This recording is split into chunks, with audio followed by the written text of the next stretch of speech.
ये है talks news network और आप देख रहे हैं पॉलिटॉक्स, राजनीति का कच्चा चिट्ठा। पश्चिम बंगाल में प्रचंड जीत दर्ज करने के बाद टीएमसी प्रमुख ममता बनर्जी ने आज राजभवन में तीसरी बार मुख्यमंत्री के रूप में पद एवं गोपनीयता की शपथ ली। कोरोना के बढ़ते संक्रमण को देखते हुए ज्यादा बड़े समारोह का आयोजन नहीं किया और विधायकों का शपथ ग्रहण समारोह भी बाद में होगा। शुभ मुहूर्त के हिसाब से ममता बनर्जी ने बांग्ला भाषा में शपथ ली। इस दौरान पार्थ चटर्जी और सुब्रत मुखर्जी जैसे टीएमसी नेताओं के अलावा टीएमसी की जीत में महत्वपूर्ण भूमिका निभाने वाले चुनावी रणनीतिकार प्रशांत किशोर और बनर्जी के भतीजे अभिषेक बनर्जी इस समारोह में मौजूद रहे। इस दौरान बंगाल में मतगणना के बाद हुई हिंसा को लेकर शपथ ग्रहण समारोह में हल्की फुल्की सियासी बयानबाजी भी नजर आई। वहीं बंगाल दौरे पर पहुंचे बीजेपी के राष्ट्रीय अध्यक्ष जेपी नड्डा ने बंगाल की धरती से राजनीतिक हिंसा खत्म करने की शपथ ली। तीसरी बार मुख्यमंत्री बनी ममता बनर्जी के शपथ ग्रहण समारोह में राज्यपाल जगदीप धनखड़ ने कहा कि हमारी पहली प्राथमिकता राज्य में चुनाव के बाद हो रही हिंसा को समाप्त करना है। पश्चिम बंगाल के राज्यपाल ने ममता बनर्जी को अपनी छोटी बहन बताते हुए कहा कि मैं तीसरे कार्यकाल के लिए मुख्यमंत्री ममता बनर्जी को बधाई देता हूं। आशा है कि शासन संविधान और कानून के नियम के अनुसार चलेगा। हमारी प्राथमिकता यह है कि हमें इस हिंसा का अंत करना चाहिए जिसने बड़े पैमाने पर समाज को प्रभावित किया है। मुझे पूरी उम्मीद है कि सीएम तत्काल आधार पर कानून के शासन को बहाल करने के लिए सभी कदम उठाएगी। वहीं राज्यपाल धनखड़ ने ममता बनर्जी को संविधान के अनुसार काम करने की हिदायत दी तो ममता बनर्जी ने भी नए सिरे से व्यवस्था बदलने की बात कही। इस दौरान ममता बनर्जी ने चुनाव आयोग को भी आड़े हाथ लिया। मुख्यमंत्री ममता बनर्जी ने कहा कि पद संभालने के बाद उनकी पहली प्राथमिकता कोविड-19 स्थिति से निपटना होगा।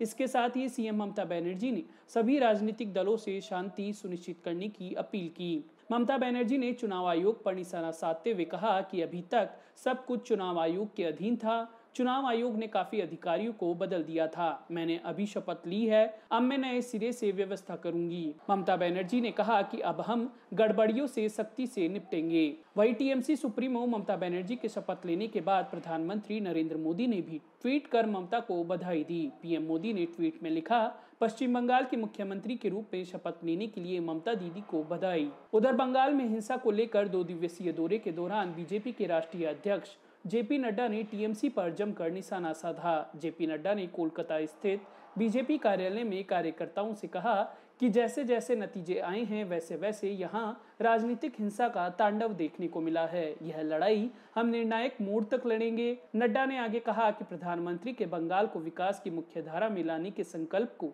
हम आगे बढ़ाएंगे। विकास की एक नई कहानी हम एक रचनात्मक विपक्ष की भूमिका निभाते हुए निभाएंगे। बंगाल में हुई हिंसा को लेकर बीजेपी के राष्ट्रीय अध्यक्ष जेपी नड्डा ने कहा कि जो तस्वीरें मैंने विभाजन के समय देखी थी वे ताजा होती दिख रही हैं। नड्डा ने आरोप लगाते हुए कहा कि जिनको रक्षा करनी चाहिए वे ही इस हिंसा के तांडव के जिम्मेदार लोग हैं। ऐसे लोग शपथ लें। प्रजातंत्र में सबको शपथ लेने का अधिकार है, लेकिन हम भी शपथ लेते हैं कि बंगाल की धरती से राजनीतिक हिंसा खत्म करेंगे। आपको बता दें कि पश्चिम बंगाल में विधानसभा चुनाव के दौरान जारी सियासी गर्माहट अब भी उसी तरह जारी है। एक और जहां मतगणना के बाद बंगाल में हुई हिंसा को लेकर बीजेपी बंगाल में राष्ट्रपति शासन लगाने की मांग कर रही है तो वहीं ममता बनर्जी ने शपथ ग्रहण समारोह के दौरान इसे गलत बताया। बंगाल में 2 मई के बाद से लगातार हिंसा जारी है और बीजेपी इसे लेकर टीएमसी पर आरोप लगा रही है। बंगाल के अलग अलग हिस्सों से लूटपाट, तोड़फोड़ और आगजनी की खबरें सामने आ रही हैं। वहीं करीब 10 लोगों की हत्या होने का दावा भी किया जा रहा है। इसी मसले पर प्रधानमंत्री नरेंद्र मोदी ने भी बंगाल के राज्यपाल से फोन पर बात की थी। बता दें कि पश्चिम बंगाल में तृणमूल कांग्रेस ने एक बार फिर 200 का आंकड़ा पार कर अपनी सरकार बना ली है। हालांकि बंगाल फतेह करने के इरादे से रण में उतरी बीजेपी ने पूरी ताकत लगा दी, लेकिन टीएमसी को मात नहीं दे पाई और 100 का आंकड़ा भी नहीं दे पाई। लेकिन अगले विधानसभा चुनाव के लिए बीजेपी ने अपने आप को एक मजबूत विपक्ष के तौर पर खड़ा जरूर कर लिया है। गौरतलब है कि पश्चिम बंगाल में 292 सीटों पर हुए चुनाव में तृणमूल कांग्रेस ने 213 सीटों पर कब्जा जमाया, जबकि भाजपा विधानसभा में अपनी सदस्य संख्या 3 से 77 तक पहुंचाने में सफल रही। पॉलिटॉक्स ब्यूरो, दिल्ली। ये है टॉक्स न्यूज नेटवर्क और आप देख रहे हैं पॉलिटॉक्स, राजनीति का कच्चा चिट्ठा।